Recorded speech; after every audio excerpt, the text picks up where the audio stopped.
الفاتحہ۔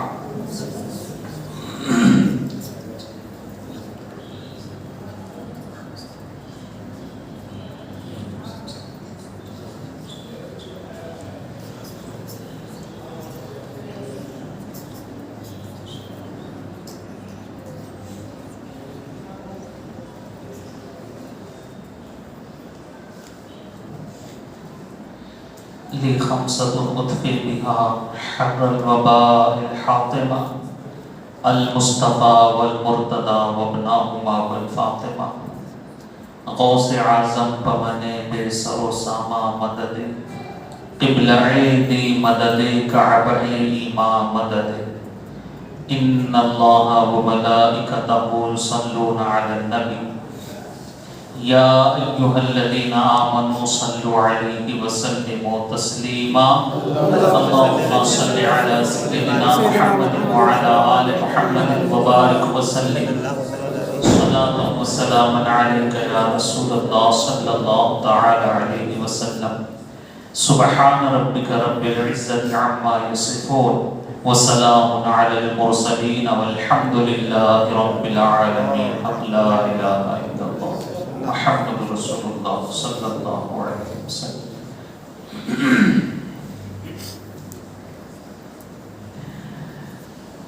الحمدللہ الحمدللہ نحمده ونستعینه ونستغفره ونؤمن به ونتوکل علیہ ونعوذ باللہ من شرور انفسنا ومن سیئات اعمالنا من یهده اللہ فلا مضل له ومن یضلله فلا هادی له ونشهد ان لا اله الا الله وحده لا شريك له ونشهد ان محمدا عبده ورسوله اما بعد قال الله تبارك وتعالى في الكلام القديم اعوذ بالله من الشيطان الرجيم بسم الله الرحمن الرحيم یا ایھا الذین آمنوا ادخلوا فی السلم کافۃ ولا تتبعوا خطوات الشیطان انہ لکم عدو مبین۔ صدق اللہ مولانا العلی العظیم وصدق رسولہ النبی الامین الکریم ونحن على ذلك لمن الشاهدين والشاكرين والحمد لله رب العالمين۔ حاضرین، سلسلے کلام کو آگے بڑھانے سے پہلے آئیے ہم اور آپ مل کر انتہائی خلوص و محبت کے ساتھ تاجدار انبیاء روح کائنات جناب محمد رسول اللہ صلی اللہ علیہ وسلم کی بارگاہ بے کس پناہ میں بآواز بلند درود شریف کا ہدیہ پیش فرمائے۔ اللہم صل علی سیدنا محمد وعلی آل محمد وبارک وسلم۔ صلاۃ و سلام علیک یا سیدی یا آقائی یا مولائی یا حبیبی یا رسول اللہ صلی اللہ تعالی علیہ وسلم۔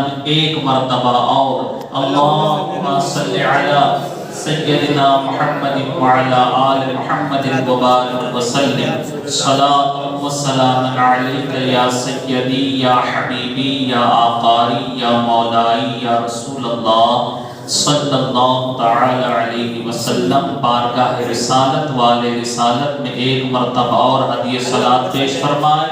اللہم صل علی سیدنا محمد وعلی آل محمد وبارک وسلم۔ صلاۃ و سلام علیک یا سیدی یا رسول اللہ صلی اللہ تعالی علیہ وسلم۔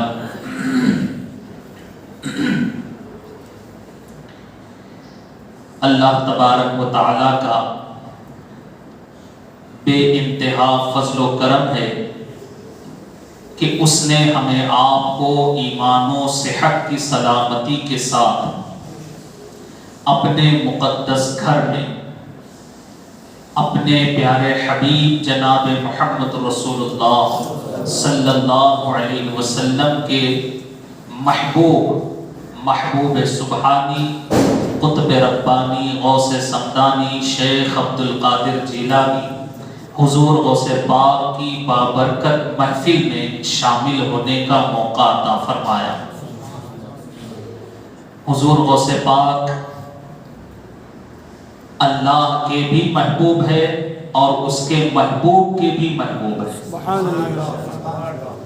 اور ہم اور آپ خوش نصیب ہے کہ اللہ نے ہمیں اس کے محبوب اور اس کے محبوب کی محفل میں آنے کا موقع عطا فرمایا۔ یہ وقت ہمارے آپ کے لیے بڑا قیمتی ہے، اس کی بڑی اہمیت ہے اگر اس کو ایمانی نظر سے دیکھا جائے تب، ورنہ دنیاوی زندگی تو سب کی گزر رہی ہے۔ اس وقت میں کئی ایسے مسلمان ہیں، کلمہ پڑھنے والے ہیں، مگر نہ جانے کون کہاں ہے اور کس کام میں ہے۔ یہ خدا کا فضل ہے، اللہ نے ہمیں اس کے گھر میں اس کے محبوب کا ذکر کرنے کا موقع عطا فرمایا۔ قرآن مقدس کی جس مشہور و معروف آیت مبارکہ کو آج کی مجلس کا عنوان قرار دیا ہے،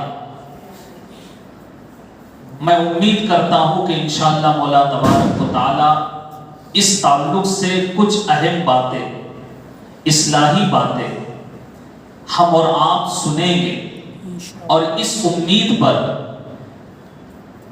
کہ اللہ تبارک و تعالی سرکار غوث پاک کے صدقے ہماری بھی زندگی کو بہتر بنائے، آمین۔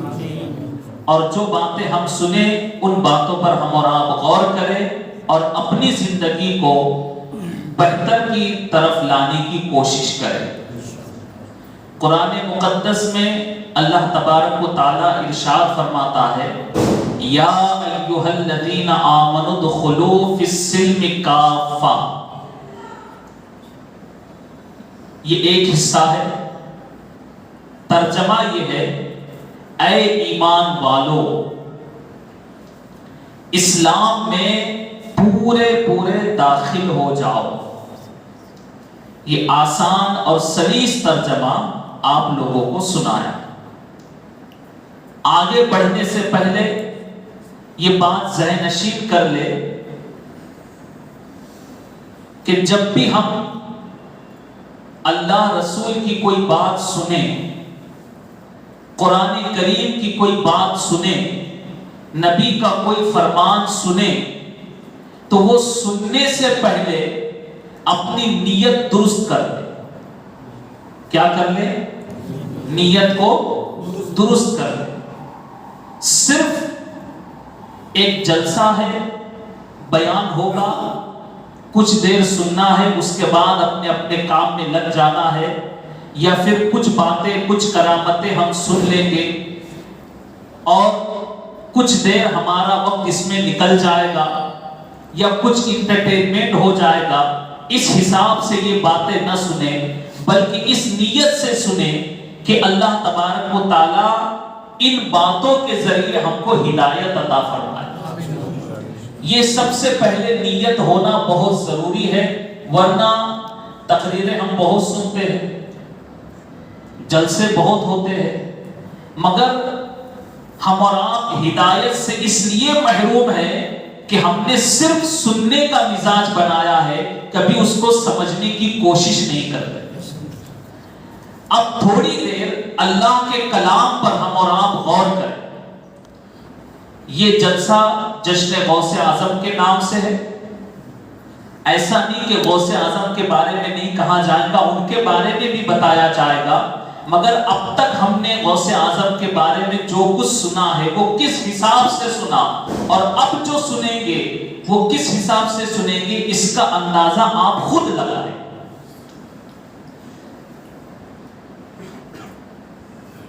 اللہ تبارک و تعالی قرآن پاک میں جو فرما رہا ہے، چونکہ یہ جلسہ جشن غوث اعظم کے ساتھ اصلاح معاشرہ بھی ہے، ہم اپنی اصلاح بھی کر لیں۔ اللہ فرماتا ہے اے ایمان والو اسلام میں پورے داخل ہو جاؤ۔ یہ حکم اللہ تبارک و تعالی اہل ایمان کو دے رہا۔ اللہ کس سے مخاطب ہے؟ اہل ایمان سے۔ کس سے ہے بولیے؟ اہل ایمان یعنی جو ایمان والے ہیں۔ اب آپ خود اس بات پر غور کریں کہ اللہ کے فضل سے ہم سب ایمان والے ہے نا؟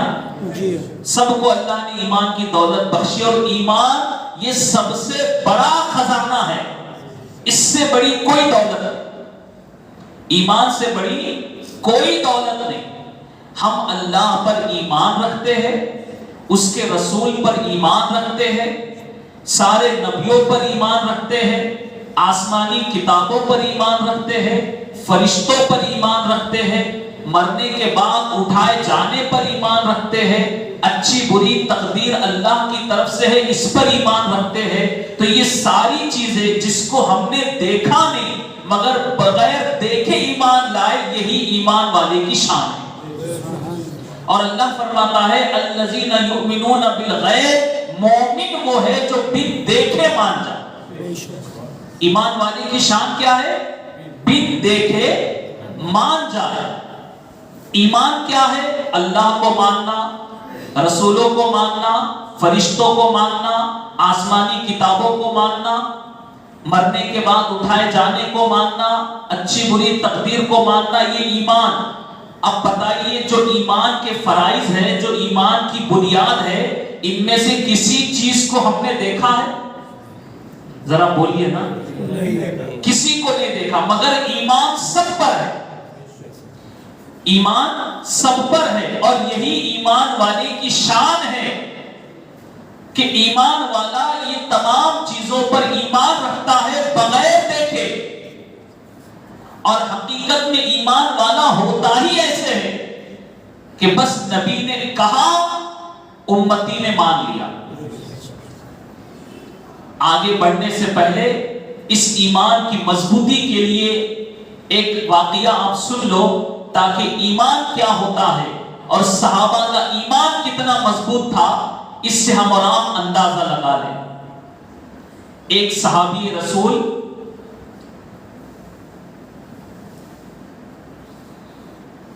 سرکار دو عالم صلی اللہ علیہ وسلم نے ایک عربی سے گھوڑا خریدا، ایک عربی سے حضور نے گھوڑا خریدا، اور وہ گھوڑا خریدنے کے بعد سودا ہو گیا، اور حضور صلی اللہ علیہ وسلم نے فرمایا کہ میں اسے کل لے کر جاؤں، یہ گھوڑا کل لے کر جاؤں۔ اب آپ غور سے سنیے ایمان والے کی شان کیا ہے، ایمان والا کیسا ہوتا۔ حضور نے کہا کل لے کر جاؤں گا، جب دوسرے دن اس کے پاس گھوڑا لینے کے لیے پہنچے تو وہ اعرابی جو تھا وہ منہ کر گیا، پلٹ گیا، اور کہا کہ تم نے مجھ سے یہ گھوڑا خریدا، تمہارے پاس کیا گواہ ہے، کیا ثبوت ہے کہ تم نے مجھ سے یہ گھوڑا خریدا؟ ثبوت پیش کرو تو میں دوں گا۔ اب آپ سوچئے سودا ہو گیا، بات چیت ہو گئی۔ اب وہ دور تو ایسا لکھائی پڑھائی کا دور نہیں تھا، مگر زبان پر بھروسہ کرتے تھے۔ مگر وہ اعرابی منہ کر گیا، جب پلٹ گیا اور اس نے کہا کہ کوئی گواہ میرے سامنے لاؤ تب میں کہوں گا کہ آپ نے یہ گھوڑا مجھ سے خریدا ہے۔ تو وہی سے ایک صحابی رسول حضرت خزیمہ رضی اللہ تعالیٰ عنہ گزر رہے تھے، جو ایمان لا چکے تھے، صحابی رسول تھے۔ جب انہوں نے اس اعرابی کی یہ بات سنی تو اس کے سامنے جا کر کھڑے ہوئے اور فرمایا میں گواہی دیتا ہوں کہ محمد صلی اللہ علیہ وسلم نے تم سے یہ گھوڑا خریدا۔ اب اس کو گواہ چاہیے تھا، گواہ مل گیا۔ گواہ ملنے کے بعد اب وہ لاجواب ہو گیا، اس نے کہا ٹھیک ہے، گھوڑا دے دیا۔ واپس آنے کے بعد حضور صلی اللہ علیہ وسلم نے وہ صحابی سے پوچھا، اے خزیمہ، جس وقت سودا ہوا تھا تم سامنے تو نہیں تھے؟ جب سودا ہوا تھا تم سامنے موجود نہیں تھے، پھر تم نے گواہی دی کیسے؟ کیا بات ہے، بغیر دیکھے تم نے گواہی دی کیسے؟ صحابی رسول ایمان افروز جواب دیتے ہیں اور فرماتے ہیں، یا رسول اللہ صلی اللہ علیہ وسلم، آپ کے کہنے سے ہم نے خدا کو مانا، آپ کے کہنے سے فرشتوں کو مانا، آپ کے کہنے سے آسمانی کتابوں کو مانا، آپ کے کہنے سے تمام چیزوں کو ہم نے بغیر دیکھے مانا۔ جب آپ کے کہنے سے بغیر دیکھے یہ ساری چیزوں کو ہم مانتے ہیں تو یہ کیسے نہیں مانتے کہ اس سے آپ نے گھوڑا خریدا؟ تو حضور صلی اللہ علیہ وسلم اتنے خوش ہوئے، حضور نے فرمایا کہ خزیمہ، آج کے بعد اگر تم نے کسی کے بارے میں گواہی دے دی تو تمہاری ایک کی گواہی دو کے برابر مانی جائے گی، ایک کی گواہی دو کے برابر مانی جائے گی۔ اس کا نام ہے ایمان۔ مومن کی شان یہ ہے، الذین یؤمنون بالغیب، مومن وہ ہے جو بن دیکھے مان جائے۔ تو اللہ کے فضل سے ہم سب ایمان والے ہیں نا۔ اب اللہ تبارک و تعالی ایمان والوں سے ہی فرما رہا ہے، کیا فرما رہا ہے؟ ادخلوا فی السلم کافہ، اسلام میں پورے اتر جاؤ۔ اب آپ سوچئے، جس کے پاس ایمان کی دولت ہے، ایمان کا سرمایہ ہے، اللہ تبارک و تعالیٰ اہل ایمان سے فرماتا ہے کہ اسلام میں اتر جاؤ۔ تو اسلام ہے کیا؟ ہم نے اسلام کو کیا جانا؟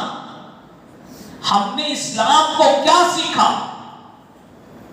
چلیے آگے بڑھیے۔ اسلام کی بنیاد 5 چیزوں پر ہے۔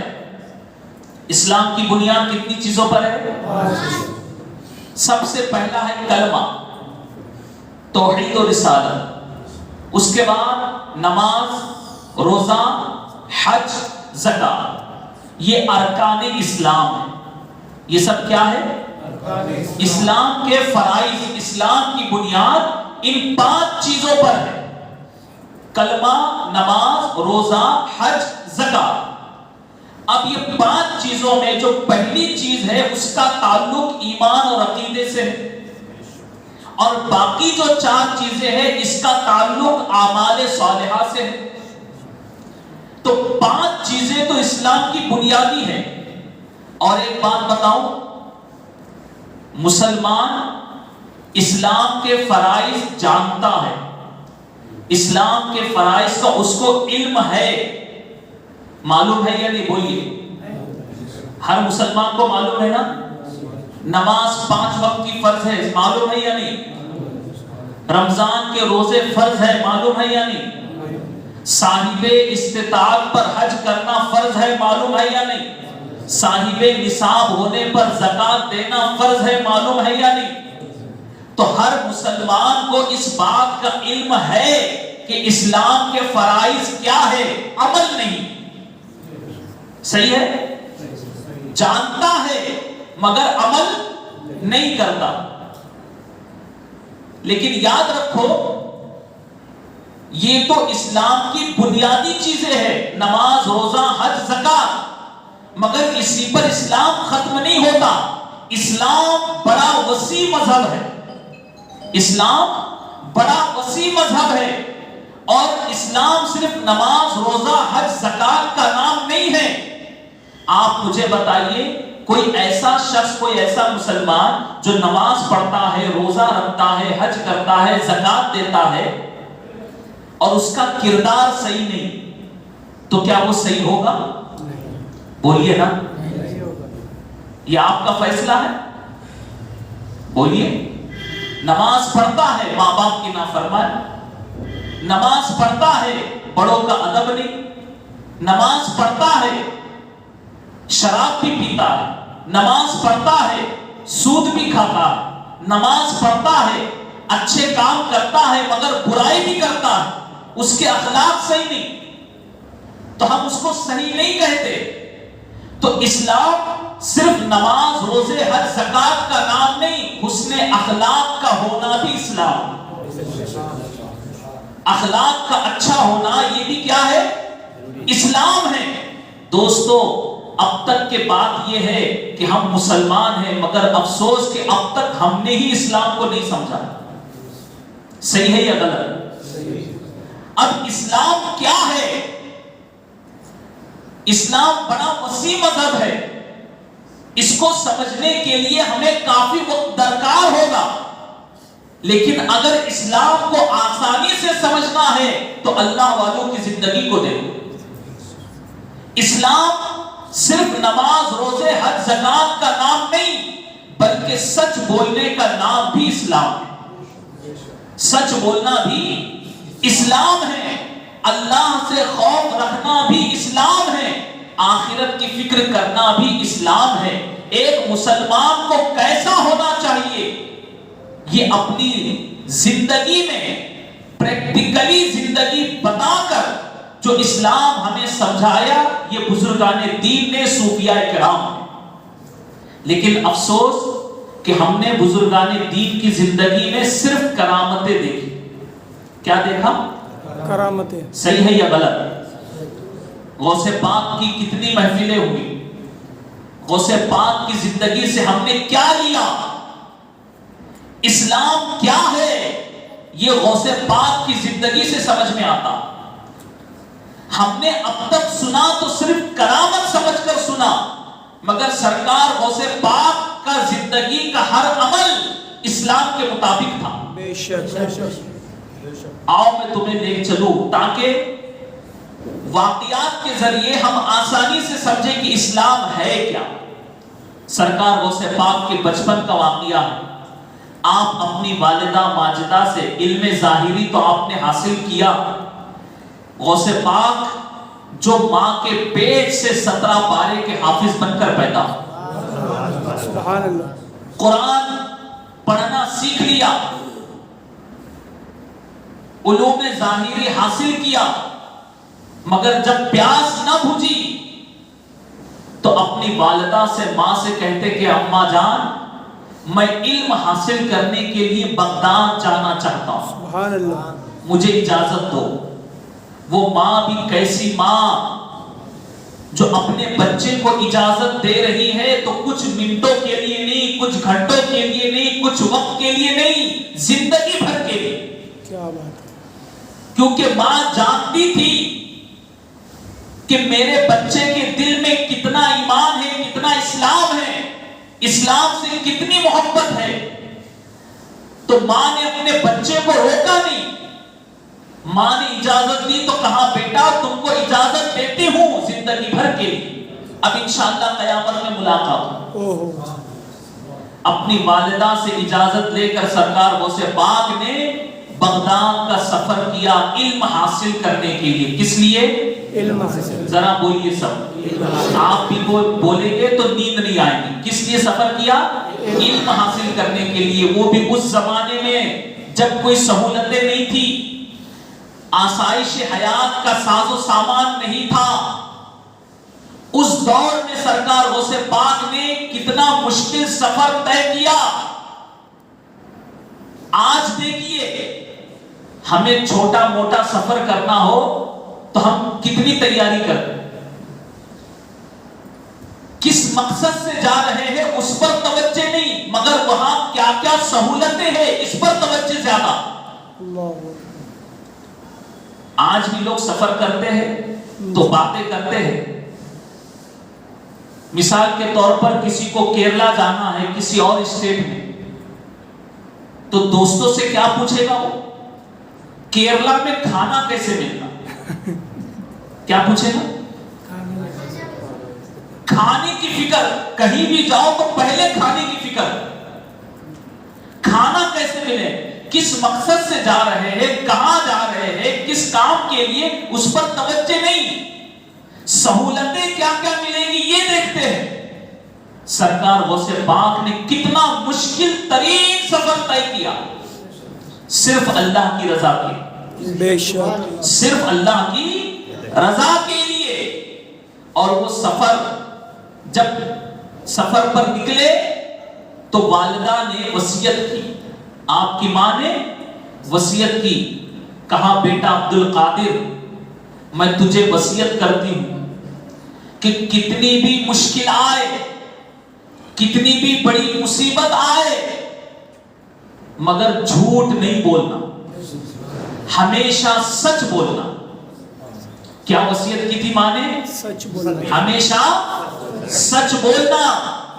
اے غوث پاک کے دیوانوں، اے غوث پاک کی 11ویں کرنے والوں، اے جشن غوث اعظم منانے والوں، دیکھو اسلام اس چیز کا نام ہے۔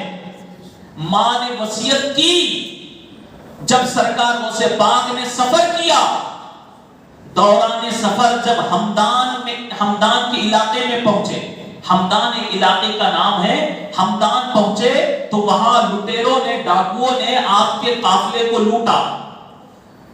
جب قافلہ لوٹنے لگے تو ایک شخص، ابھی غوث پاک کا بچپن ہے، غوث پاک کے پاس آیا اور پوچھا تمہارے پاس کیا ہے؟ تو کہا میرے پاس 40 دینار ہے۔ ماں نے 40 دینار ان کے بغل میں سی دیے تھے، کہا میرے پاس 40 دینار ہے۔ اس شخص نے سوچا یہ بچہ ہے، ایسی ہی کچھ بات کہتا ہوگا، مذاق کرتا ہوگا، بات پر دھیان نہیں دیا، آگے بڑھ گیا۔ دوسرا شخص آیا، اس نے پوچھا تمہارے پاس کیا ہے؟ کہا میرے پاس 40 دینار۔ وہ شخص غوث پاک کو اپنے ساتھ لے کر اپنے سردار کے پاس گیا اور سردار کے پاس جا کر کہا کہ ہم نے قافلے والوں کا مال تو لوٹ لیا، اس میں ایک بچہ تھا جو کہتا ہے کہ میرے پاس 40 دینار ہے۔ ڈاکوؤں کے سردار نے پوچھا کیا واقعی تمہارے پاس 40 دینار ہے؟ تو کہا ہاں میرے پاس 40 دینار ہے، نکالو۔ جب آستین پھاڑا تو 40 دینار نیچے گرے۔ حیران ہو کر کے ڈاکوؤں کا سردار پوچھتا ہے کہ اے بچے مجھے یہ بتا، تجھے سچ بولنے پر کس نے مجبور کیا؟ کیا بات ہے، تو چاہتا تو اپنی اس رقم کو چھپا کے رکھ سکتا تھا، بے شک جھوٹ بول سکتا تھا، مگر کس چیز نے تجھے سچ بولنے پر مجبور کیا؟ غوث پاک فرماتے میں نے اپنی ماں سے وعدہ کیا، میں نے ماں سے وعدہ کیا ہے اور میں اپنی ماں کا وعدہ توڑ نہیں سکتا۔ اتنا سننا تھا کہ ڈاکو کے سردار کے آنکھوں میں آنسو آ گئے اور سوچنے لگا کہ افسوس ہے میری زندگی پر کہ یہ بچہ ہو کر اپنی ماں کی ایسی فرما برداری کرتا ہے، اپنی ماں کی ایسی وفاداری کرتا ہے کہ افسوس ہے میری زندگی پر، میں کتنے سال سے اپنے رب کی نافرمانی کر رہا ہوں، کتنے سال سے میں اپنے خدا کی نافرمانی میں لگا ہوا ہوں۔ دل پگھل گیا، غوث پاک کے پاس قدموں میں گر کر وہ ڈاکو کا سردار کہنے لگا ہے بچے میں توبہ کرتا ہوں، آج کے بعد کبھی غلط کام نہیں کروں گا۔ وہ توبہ کر دی اس نے، اور سارے جو اس کے ساتھی تھے ساتھیوں سے کہا کہ قافلے والوں نے جس کا سامان لوٹا ہے سب کا سامان واپس کر دو۔ تو سارے ساتھیوں نے کہا کہ سردار برائی میں بھی آپ ہمارے سردار تھے تو اچھائی میں بھی آپ ہی ہمارے سردار رہیں گے، ہم بھی سب مل کر توبہ کر لیتے۔ یہ ہے سچائی کی برکت، یہ ہے سچائی کی برکت۔ تو غوث پاک کی زندگی میں صرف کرامت نہ دیکھو بلکہ اسلام کیا ہے یہ پریکٹیکلی عمل کر کے بتایا غوث پاک نے۔ اور قرآن ہمیں یہی کہہ رہا ہے یا ایھا الذین آمنوا ادخلوا فی السلم کافہ، اے ایمان والو اسلام میں پورے اتر جاؤ، اسلام میں پورے اتر جاؤ۔ سچ بولنا بھی اسلام کی تعلیم ہے، سچ بولنا اسلام کی تعلیم ہے۔ آج کتنے مسلمان ہیں نماز پڑھتے ہیں، روزہ رکھتے ہیں، حج کرتے ہیں، زکوٰۃ دیتے ہیں، مگر کتنے مسلمان ہیں جو ہمیشہ سچ بولتے ہیں؟ کتنے مسلمان ہیں جو ماں باپ کی فرما برداری کرتے ہیں؟ کتنے مسلمان ہیں جو اپنے رب کی اطاعت و فرما برداری کرتے ہیں؟ اور ہمیں اپنا محاسبہ کرنے کی ضرورت ہے۔ سلطان الاولیاء حضور غوث پاک کی زندگی صرف سننے کے لیے نہیں ہے بلکہ اسلام کیا ہے یہ اگر سمجھنا ہے تو غوث پاک کی زندگی کو دیکھو. اسلام اپنی مرضی کی زندگی گزارنے کا نام نہیں ہے. اسلام اپنی طبیعت کے مطابق زندگی گزارنے کا نام نہیں ہے.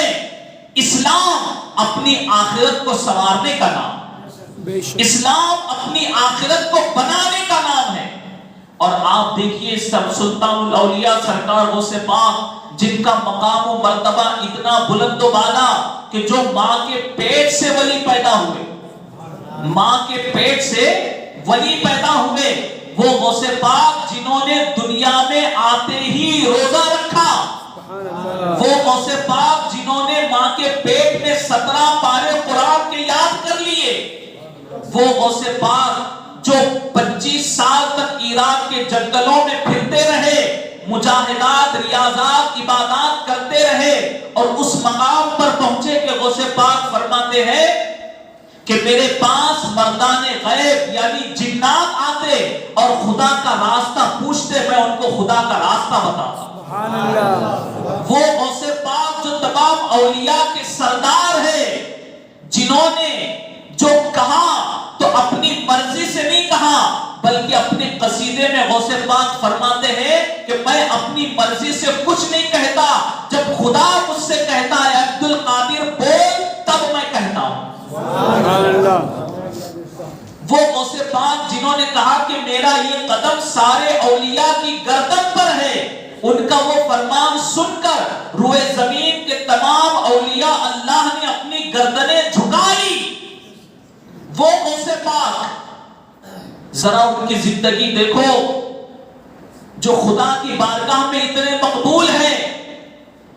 ایک دن خانہ کعبہ کے خلاف پکڑ کر زار و قطار روتے ہوئے، خوف خدا سے آنسو بہاتے ہوئے غوث پاک خدا کی بارگاہ میں دعا کرتے، یا اللہ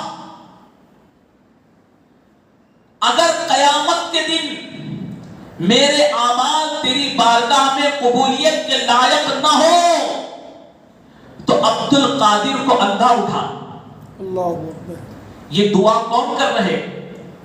اپنے وقت کا غوث، اپنے وقت کا ولی کامل، اپنے وقت کا سردار اولیاء، اپنے وقت کا تمام ولیوں کا سردار اللہ کی بارگاہ میں ایسی دعا کرتے ہیں کہ یا اللہ اگر میرے اعمال تیری بارگاہ میں قبولیت کے لائق نہ ہو تو مجھے اندھا اٹھانا. اے غوث پاک کی محبت کا دم بھرنے والوں، اے غوث و خواجہ کی محفلوں کو سجانے والوں، ذرا اپنے دل پر ہاتھ رکھ کر بتاؤ کیا خوف خدا سے کبھی ہماری آنکھیں بھی تر ہوئی؟ ہمیں بھی کبھی اپنے گناہوں کا احساس ہوا؟ کتنی نافرمانیاں ہم کرتے، اور ہم خود دیکھیں کہ ہم مسلمان ہیں، ہے نا مسلمان؟ جی ذرا بولیے. ہم مسلمان ہیں مگر ہم نے اسلام کو کتنی اہمیت دی اور دنیا کو کتنی اہمیت دی. اسلام اپنی مرضی اپنی طبیعت کے مطابق زندگی گزارنے کا نام نہیں ہے. اسلام نبی کی بتائی ہوئی شریعت کے مطابق گزارنے کا نام. بے شک یہ ہم سب جانتے ہیں، مگر پھر بھی بجائے شریعت کے ہم طبیعت پر زندگی گزار رہے. صحیح ہے یا غلط؟ صحیح. پتہ ہے مسلمان کے لیے 5 وقت کی نماز فرض ہے. کتنے مسلمان پڑھتے؟ سب سے پہلی نماز کون سی ہے؟ فجر. اور کتنے لوگ فجر میں رہتے؟ جب عشاء میں اتنے لوگ کم رہتے ہیں تو فجر کا تو پوچھو ہی مت.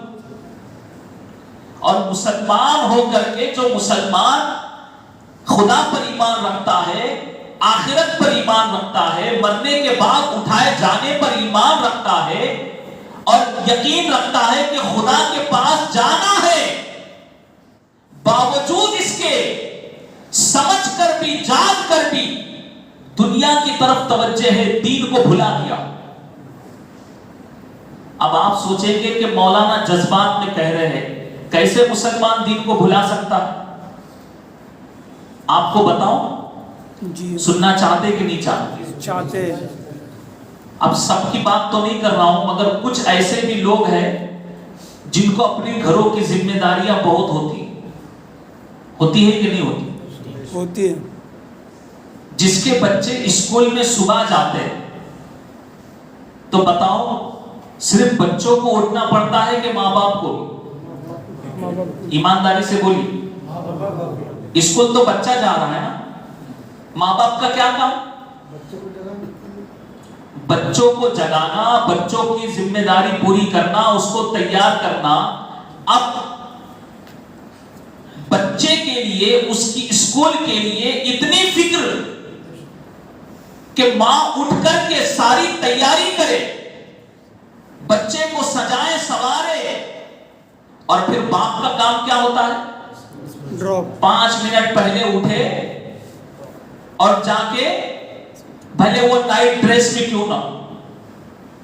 میں نے تو کئی لوگوں کو دیکھا، ایسا نہیں کہ باپ بھی بڑا فریش ہو کر کے جاتا، باپ باسی منہ رہتا، نائٹ ڈریس ہوتا، اور صبح 7 بجے برابر.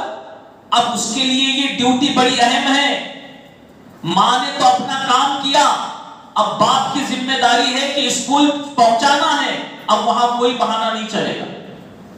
صحیح ہے یا غلط؟ صحیح. چلیے کسی دن سنڈے کو کسی فنکشن میں چلے گئے، ہوتا ہے کہ نہیں بھائی؟ فنکشن ہوتے ہیں کہ نہیں ہوتے ہیں. چلے گئے فنکشن میں، رات میں دیر ہو گئی، وہاں تو کوئی اعتراض نہیں کرتا، کیا اتنی دیر تک فنکشن چلا. فنکشن میں سب خوش ہوتے ہیں. رات میں 1-2 بج گئے، سو گئے. اب ماں کو تو بڑی فکر ہوگی، ماں تو صبح اٹھ کر کے اپنی تیاری کریں گی، بچوں کو جگا دیں گی. اب جب باپ کو اٹھائیں گی کہ جاؤ اسکول چھوڑنا ہے، تو بتائیے باپ کہہ سکتا ہے کہ کل بہت دیر ہو گئی تھی آج جانے دو؟ اللہ. اب خود سوچے کہ ہم مسلمان ہو کر کے، اسلام کو جاننے ماننے والے ہو کر کے، ہم نے اسکول کو بچے کو چھوڑنے کے لیے اتنی اہمیت دی، نماز فجر کے لیے کیا اہمیت دی؟ کیا اسلام اسی کا نام ہے؟ یہی تو قرآن ہمیں کہتا ہے، یا ایھا الذین آمنوا ادخلوا فی السلم کافہ، اے ایمان والو اسلام میں پورے داخل ہو جاؤ. اپنی طبیعت کے مطابق نہ گزارو، اسلامی شریعت کے مطابق گزارو انشاءاللہ. یہی اسلام کی تعلیم. مگر افسوس کہ ہم نے اہمیت دنیا کو دی ہے اور آخرت کو فراموش کر دیا. یہی قرآن ہم سے کہہ رہا ہے، جھنجھوڑ رہا ہے، ہمیں جگا رہا ہے، ہمیں بتا رہا ہے کہ اگر خدا پر ایمان ہے، اپنی آخرت کی پرواہ کرو. جیسے دنیا کی فکر کرتے ہو ایسی آخرت کی بھی فکر کرو. یا ایھا الذین آمنوا ادخلوا فی السلم کافہ، اے ایمان والو اسلام میں پورے اتر جاؤ. ایسا نہیں ہے کہ جو کام بڑی آسانی سے ہو سکتا ہے وہ کرو، جو نہیں ہو سکتا وہ چھوڑ دو. ایسے بہت سے لوگ ہیں نا جو دیکھیے آسانی تو ہر کوئی تلاش کرتا. غور سے سنیے میری بات، آسانی ہر کوئی تلاش کرتا.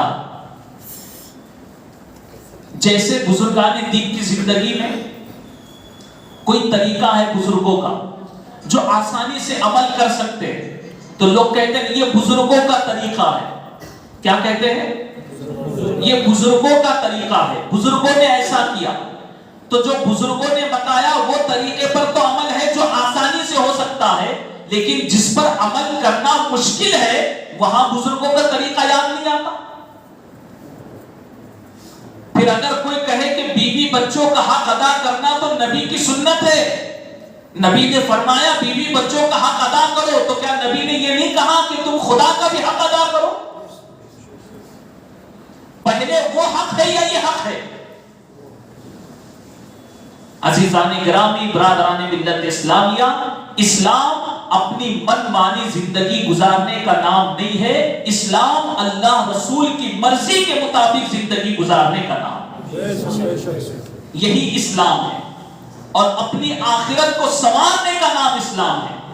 کتنے مسلمان ہیں جو اپنی آخرت کی فکر کرتے ہیں، آخرت کے بارے میں سوچتے ہیں کہ قیامت میں خدا کے سامنے حاضر ہونا ہے، خدا کو کیا جواب دیں گے، خدا کو کیا کہیں گے، جبکہ آخرت پر یقین ہے، ایمان ہے۔ اور یاد رکھو، ایمان جو ہے خوف اور امید کے بیچ کا نام ہے۔ بہت سارے لوگوں کو تو امید ہے نا، ارے اللہ بڑا رحیم ہے، وہ تو معاف کرنے والا۔ بولیے امید ہے یا نہیں؟ تو جب اللہ رحیم ہے، اس پر ایمان ہے، تو اللہ قہار و جبار بھی ہے، کیا اس پر ایمان نہیں؟ بولیے نا۔ ایک طرف تو ایمان بڑا مضبوط، اور دوسری طرف، اور اصل ایمان اسی کا نام ہے کہ جو خوف اور امید دونوں کے درمیان رہے، وہی سچا ایمان والا۔ حضرت ابوبکر شبلی رحمت اللہ تعالی علیہ بڑے باع کے بزرگ ہیں، وہ فرماتے ہیں، اکثر کہا کرتے تھے کہ قیامت کے دن اللہ تبارک و تعالی کسی بندے کے ایک گناہ کے سبب اس سے ناراض ہو کر کے اسے جہنم میں جانے کا حکم دے دے، تو میں اس بات سے خوف زدہ ہوں، ڈرتا ہوں کہ کہیں وہ میں نہ رہوں۔ ذرا بزرگوں کی بات پر غور کیجیے، ایک گناہ کی وجہ سے اگر اللہ ناراض ہو، گرفت کرے، تو میں ڈرتا ہوں کہ کہیں ایک گناہ کی وجہ سے وہ جہنم میں جانے کا حکم نہ دے، تو کہیں وہ میں نہ رہوں، اور ایک نیکی کی وجہ سے خدا کی رحمت خوش ہو جائے اور خدا اسے جنت میں جانے کا حکم دے، تو میں امید کرتا ہوں کہ وہ میں رہوں۔ سبحان اللہ، سبحان اللہ۔ ایمان اسی کا نام، خوف اور امید کے درمیان کا نام ایمان ہے۔ دوستو، ہم میں سے کتنے ہیں جو اپنی آخرت کی فکر کرتے ہیں؟ اس لیے یہ اصلاح معاشرہ ہے۔ ذرا اپنے آپ کا بھی محاسبہ کرے، اپنے آپ کا بھی جائزہ لے۔ ہم خدا کے بندے ہیں، ہم خدا پر ایمان رکھتے ہیں، ہم یہ ایمان رکھتے ہیں کہ مرنے کے بعد اٹھائے جائیں گے، خدا کے روبرو ہمیں حاضر ہونا ہے، وہاں ہم کو جواب دینا ہے، اور اس وقت اگر ہمارے پاس جواب نہ رہا تو ہمارا انجام کیا ہوگا؟ کبھی آخرت کی بھی فکر کی؟ اسی لیے میرے آقا جناب محمد رسول اللہ صلی اللہ علیہ وسلم نے فرمایا، گناہگار کے آنسو اللہ کے غصے کو ٹھنڈا کرتے ہیں۔ گناہگار کے آنسو کیا کرتے ہیں؟ بولیے، اللہ کے غصے کو۔ اللہ کا غضب تو کیسا غضب ہوگا؟ اور جب وہ غضب ناک ہو جائے، قرآن میں اللہ فرماتا ہے کہ اللہ کا عذاب بڑا شدید ہے، بے شک اللہ کا عذاب بڑا شدید ہے، ان عذاب ربک لشدید۔ یہ قرآن کہہ رہا ہے۔ تو جب اللہ کا عذاب شدید ہے، تو اب اللہ کا غضب، اللہ کا غصہ ٹھنڈا کیسے ہو؟ تو میرے آقا نے فرمایا، گناہگار کے آنسو اللہ کے غصے کو ٹھنڈا کرتے۔ یہ کتنی پیاری بات ہے، لیکن ہم نے اس کو ہلکے میں لیا۔ کہاں ہماری آنکھوں سے اللہ کے خوف کی وجہ سے آنسو آتے۔ اب اگر کوئی سرپھرا کسی کے ذہن میں یہ سوال آئے کہ اگر رونے سے ہی اللہ کا غصہ ٹھنڈا ہوتا ہے تو شیطان بھی تو بہت رویا، اللہ کا غصہ کہاں ٹھنڈا ہو؟ ابھی ذہن میں آئے گا سب، شاید اس سے پہلے نہیں آیا، لیکن جب بات چھڑ گئی ہے تو جواب بھی سن لو، اور غور سے سنو تو سمجھ میں آئے گا۔ اور اسی حدیث میں اس کا جواب ہے۔ میرے نبی نے کیا فرمایا؟ گناہگار کے آنسو اللہ کے غصے کو ٹھنڈا کرتے۔ کس کے؟ کس کے؟ کافر کے آنسو نہیں۔ بے شک بے شک۔ کافر کتنا بھی روئے، کتنا بھی روئے، اس کا رونا کسی کام کا نہیں۔ جو گناہگار ہوگا، خوف خدا سے روئے گا، اس کے آنسو اللہ کے غصے کو ٹھنڈا کرتے۔ تو شیطان تو مسلمان نہیں تھا، وہ تو کافر ہو گیا ہے۔ اب کتنا ہوتا ہے روئے، مگر اس کا رونا اس کو فائدہ نہیں دے گا، مگر ایک گناہگار مسلمان کا رونا اتنا قیمتی ہے کہ جو خوف خدا سے اپنے آنسو نکالتا ہے وہ آنسو خدا کے غضب کو ٹھنڈا کرتے ہیں۔ آؤ ذرا ایک حدیث آپ کو سناؤ، روایت میں ہے کہ قیامت کا دن ہوگا، ذرا اس وقت کو یاد کرو۔ آج ہم بڑے آرام سے سکون سے بیٹھے ہیں اور آگے کی سوچ رہے کہ آگے کیا پلان کرنا ہے، آگے کیسے کام کرنا ہے، مگر سوچئے میدان محشر کیسا نفسی کا ماحول ہوگا۔ آج تھوڑی سی گرمی ہم برداشت نہیں کر سکتے، گرمی سے بچنے کے لیے نہ جانے کیسی کیسی چیزوں کا استعمال کرتے ہیں، مگر میدان محشر میں کچھ ملنے والا نہیں، کوئی پرسان حال نہ ہوگا، نفسی کا ماحول ہوگا، نہ ماں بیٹے کو پہچانیں گے، نہ بیٹا ماں باپ کو پہچانے گا، کوئی کسی کا پرسان حال نہ ہوگا، اور اس وقت سورج سوا نیزے پر ہوگا، اپنی تپش اپنی آگ برسا رہا ہوگا، پسینے میں لوگ ڈبکیاں کھا رہے ہوں گے۔ ایسے نازک وقت میں ایک شخص کو خدا کے حضور حاضر کیا جائے گا اور اس سے کہا جائے گا، اس کا نام اعمال اس کے سامنے دکھا کر اس کو بتایا جائے گا کہ دیکھ یہ تیرے گناہ ہیں، دیکھ یہ تیرے گناہ ہیں، یہ گناہ تو نے کیا ہے، یہ گناہ تو نے کیا ہے۔ جب اس کے سامنے اس کے گناہ دکھائے جائیں گے تو بندہ انکار کرے گا۔ بندہ کیا کرے گا؟ انکار کرے گا۔ آج بھی لوگ اپنے گناہ چھپاتے ہیں یا نہیں؟ مگر قیامت کے دن بھی جب بندہ کہے گا کہ یہ میں نے نہیں کیا، تو پھر اللہ تبارک و تعالی اس کے باڈی کے پارٹس جو اعضاء ہیں، بدن کے اعضاء، اس کو حکم دے گا اور باڈی کے پارٹس بولنے لگے، زبان بات کریں گی، کان بات کریں گے، ہاتھ پیر بات کریں گی، اور جسم کے اعضاء بولنے لگیں گے، اور یہ سب کہیں گے کہ یا اللہ اس شخص نے ہم سے یہ گناہ کروائے۔ اب جب اس کے پاس گناہوں کے لیے اتنے گواہ ہو گئے، اب کیا وہ اپنے گناہ چھپا سکتا ہے؟ ذرا سوچیے، وہ منظر آنکھوں کے سامنے لاؤ، کوئی چارے کار نہیں، اپنے آپ کو بچانے کی بہت کوشش کر لی مگر کوئی چیز بچانے والی نہیں۔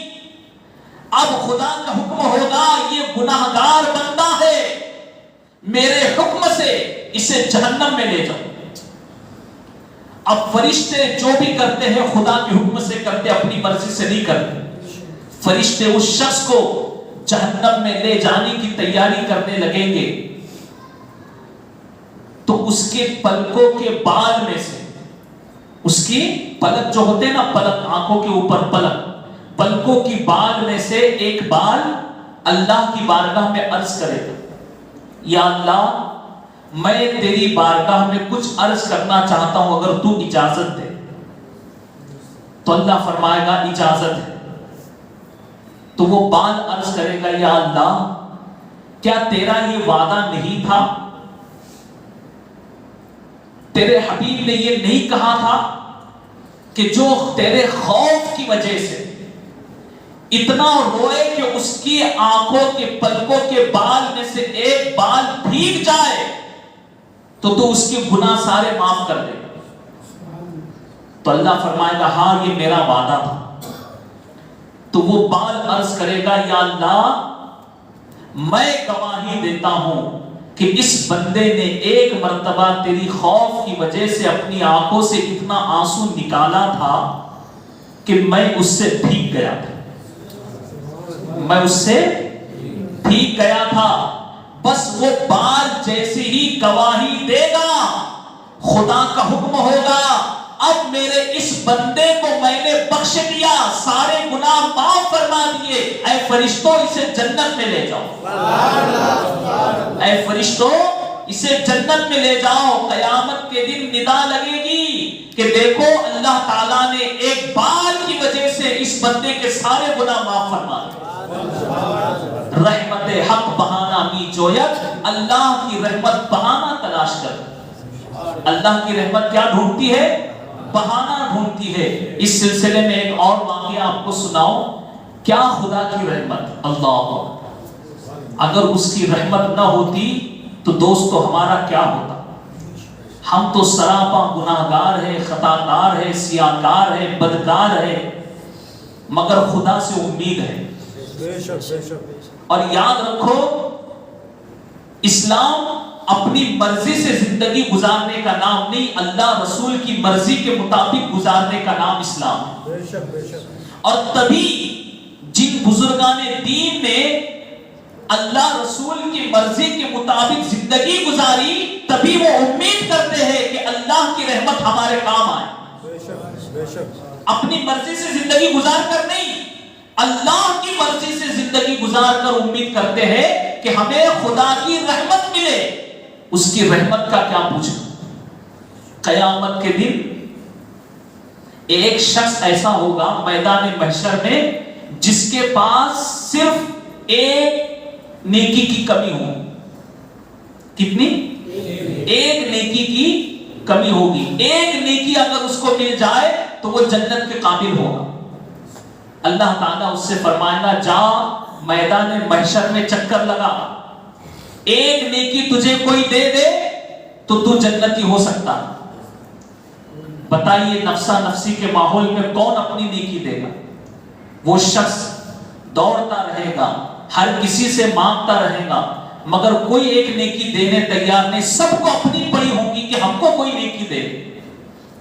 ایک اس کا دوست ایسا ہوگا جس نے صرف اللہ کی رضا کے لیے دوستی کی تھی۔ بے شک بے شک۔ صرف اللہ کی رضا کے لیے اس نے دوستی کی تھی، کسی اور مقصد سے نہیں۔ آج بھی لوگ دوست بناتے ہیں تو نہ جانے کیا کیا امیدیں کرتے ہیں، اس سے یہ مل جائے، اس سے وہ مل جائے، اس کا یہ فائدہ ہوگا، اس کا یہ فائدہ ہوگا۔ دوستی صرف اللہ کی رضا کے لیے۔ بے شک بے شک۔ تو وہ شخص جو اللہ کی رضا کے لیے اس سے محبت کرتا تھا، ایک شخص مل جائے گا اور اتفاق سے اس کے پاس ایک ہی نیکی ہوگی، اس کے پاس نیکی ایک ہی ہوگی۔ اور جب وہ کہے گا کہ مجھے ایک ہی نیکی کی کمی ہے تو اس کا دوست کہے گا کہ میرے پاس اتفاق سے ایک ہی نیکی، اور کچھ بھی کر کے یہ ایک نیکی سے تو میں جنت میں نہیں جا سکتا، تو تیرا تو بھلا ہو جائے، یہ نیکی تو ہی لے لے۔ جب وہ نیکی لے کے اللہ کی بارگاہ میں جائے گا تو اللہ فرمائے گا نیکی دی کس نے؟ حالانکہ خدا سب جانتا، دلوں کا حال جانتا ہے، مگر اپنی رحمت بتانا چاہتا ہے۔ فرشتوں سے کہے گا کون ہے جس نے اس کو نیکی دی؟ فرشتوں پر اپنی رحمت ظاہر کرنا چاہتا ہے۔ بتایا جائیں گے کہ فلاں دوست ہے، اس نے اس کی مدد کی، تو اللہ فرمائے گا کہ جب بندہ ہو کر ایسا بندہ نوازی کرتا ہے، میں خدا ہو کر کیسا بندہ نواز ہوں۔ پہلے یہ بندہ جنت میں جائے گا جس نے نیکی دی ہے، بعد میں وہ جائے گا جس نے نیکی لی ہے، بعد میں وہ جائے گا جس نے نیکی لی ہے۔ رحمت حق بہانا می جویت۔ اور پھر ایک عجیب واقعہ ہے۔ ایک بندہ ایسا ہوگا، دو بندے ہوں گے قیامت کے دن۔ ذرا سوچئے اور اس وقت میں ذرا تصور کرے کہ کاش اس میں ہم ہو۔ تصور کرے دو بندے ہوں گے، اللہ تبارک و تعالی حکم دے گا دونوں کو جہنم میں لے جاؤ۔ اب ایک بندہ بڑی تیزی سے دوڑے گا، کیسا؟ ایسی تیزی سے، اتنی خوشی سے دوڑے گا جیسے اس کو جنت میں جانے کا حکم دیا گیا۔ اور ایک بندہ ایسا ہوگا جو بار بار پلٹ کر پیچھے دیکھتا ہو، بار بار پلٹ کر پیچھے دیکھتا ہوں۔ اللہ کی رحمت جوش میں آئے، اللہ فرمائے گا دونوں کو بلاؤ۔ اب پہلے والے سے پوچھے کہ تو اتنی تیزی سے دوڑ رہا ہے، تجھے جہنم میں جانے کا حکم دیا گیا، جنت میں نہیں، اتنی تیزی سے کیوں جا رہا ہے؟ وہ بندہ عرض کرے گا میں اس لیے خوشی سے جا رہا ہوں کہ زندگی بھر اللہ کا ایک حکم میں نے نہیں سنا، کئی اس کے احکام کی میں نے نافرمانی کی۔ میں نے سوچا آج خدا کا آخری حکم ہے، کہیں اس کو کرنے میں دیری نہ ہو جائے، اس لیے جلدی عمل کرو، اس کو کرنے میں دیر نہ ہو جائے اس لیے جلدی عمل کر لو۔ اللہ کی رحمت جوش میں آئے گی، اللہ فرمائے گا ایسی بات ہے تو اب میرا حکم یہ ہے کہ تجھے میں نے جنتی بنا دیا، تجھے جنتی بنا دیا۔ اب دوسرا جو شخص ہوگا اس سے پوچھا جائے گا تو بار بار پلٹ کے پیچھے کیا دیکھ رہا تھا؟ تو بار بار پلٹ کے پیچھے کیوں دیکھ رہا تھا؟ تو وہ شخص کہے گا کہ میں بار بار پلٹ کے پیچھے اس لیے دیکھ رہا تھا کہ کہیں خدا کی رحمت آواز تو نہیں دے رہی، اللہ، کہیں اللہ کی رحمت آواز تو نہیں دے رہی، خدا کی رحمت جوش میں آئے گی، اللہ فرمائے گا میں نے تیرے بھی سارے گناہ معاف فرما دیا، سبحان اللہ، رحمت حق بہانہ می جویت۔ تو اللہ فرماتا ہے اے ایمان والو اسلام میں پورے داخل ہو جاؤ، اپنی من مانی زندگی نہ گزارو، اللہ رسول کی مرضی کے مطابق زندگی گزارو، جس میں اللہ رسول کی رضا ہے ایسی زندگی گزارو۔